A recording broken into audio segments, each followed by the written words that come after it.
হাশেম মিয়া আজ সকাল 10 ঘটিকায় ইন্তেকাল করিয়াছে।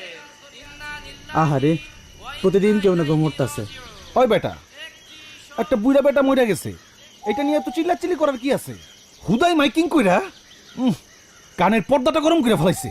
ভাই, এত কড়া কথা কম কি ঠিক না? মানে তুমিও তো যে কোনো সময় মরে যাবার পারো না। তোর ওয়াজ নসিহত রাখ, মরা এত সহজ না।